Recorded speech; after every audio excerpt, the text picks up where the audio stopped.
ಗ್ರಾಮದಲ್ಲಿ ಒಂದು red and ಬೋ ಅಂದ್ರೆ ಮಣ್ಣು ದುಂಡಿಗೆ ಹಾವು ಅಥವಾ ಮಣ್ಣು ಹಾವು ಅಂತೇಳಿ ಕರಿತೀವಿ ನಾವು. ಇದರಿಂದ ತಪ್ಪು ಮಾಹಿತಿ ಇದೆ.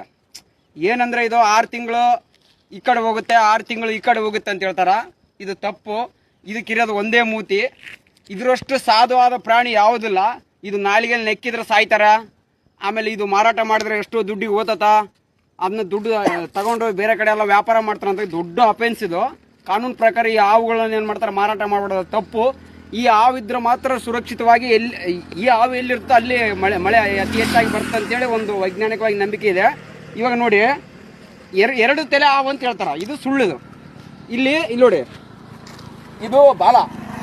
ಇದು ಏನು ಮಾಡುತ್ತೆ ಅಂದ್ರೆ, ಇದು ಈ ಕಡೆ ಸೈಡ್ ಇರೋದು ಬಾಲ. ಇದೇನಾಯ್ತು ಗೊತ್ತಾ, ಮಣ್ಣಿನ ಒಳಗಡೆ ವಾಸ ಮಾಡೋ ಹಾವು ಇದು. ಇದೇನಂದ್ರೆ ಈ ಬಾಲ ಐತಲ್ಲ, ಇದು ಒಳಗಡೆ ಹೋಗಕ್ಕ ಮಣ್ಣನ್ನು ಕೊರೆಯೋಕ್ಕೋಸ್ಕರ ಬಾಲ ಇರೋದು. ಮೂತಿ ಇರೋದು ಇಲ್ಲಿದೆ ನೋಡಿ ಮೂತಿ. ಇದು ಹಾವು ನೆಕ್ಕಿಬಿಟ್ರೆ ಸತ್ತೋಗ್ಬಿಡ್ತಾರ, ಕೊಳ್ತೋಗ್ಬಿಡುತ್ತೆ ಅಂತಂದ್ರೆ ಇದು ತಪ್ಪು ನಂಬಿಕೆ ಇದೆ. ದಯಮಾಡಿ ನೋಡಿ, 2 ಕಡೆ ಇದೆ ಮೂತಿ ಅಂತ ಹೇಳ್ತಾರೆ. ಇದು ಈ ಕಡೆ ಬಾಲ, ಈ ಕಡೆ ಮೂತಿ. ನೋಡಿ, ನೀವು ನೋಡ್ರಿ, 2 ಕಡೆ ಮೂತಿ ಇರ್ತಂದ್ರೆ ಇದು ಬಾಲ. ಇದು ಓಕೆ ನಾಲಿಗೆ ಅಳ್ಳಾಡ್ಸೋದು ಯಾವುದು, ಮೂತಿ. ಇದು ನಮ್ಮ ದೊಡ್ಡವರು ಎದಕ್ಕೆ ಮಾಡ್ಯಾರ ಗೊತ್ತಿಲ್ಲ. ಇದಕ್ಕಿರೋದು ಒಂದೇ ಮೂತಿ. ಜನರು ಈ ಮಾಹಿತಿಯನ್ನು ಸ್ವಲ್ಪ ಆದಷ್ಟು ಮಟ್ಟಿಗೆ ಹೇಳ್ಬೇಕು. ಇಂಥ ಹಾವುಗಳು ಕಂಡ್ರೆ ದಯಮಾಡಿ ಹೊಡಿಬೇಡಿ. ಯಾಕಂದ್ರೆ ಇಂಥ ಹಾವುಗಳಿದ್ರೆ ನಮ್ಮ ಪರಿಸರ ಸಮತೋಲನ ಆಗಕ್ಕೆ ಭಾಳ ಈಜಿ. ಇದು ಇದರಷ್ಟು ಸಾಧು ಪ್ರಾಣಿ ಹಾವು. ಯಾಕಂದ್ರೆ ಇದು ಎಷ್ಟು ಯಾರ ಕೈಯಲ್ಲಿ ಹಿಡ್ಕೊಂಡ್ರು ಕಚ್ಚಲ್ಲ. ಇದು ಎಲ್ಲ ಹಾವುಗಳು ಕಚ್ತಾ ಹೊರತಾಗಿ ಇದು ಕಚ್ಚಲ್ಲ. First of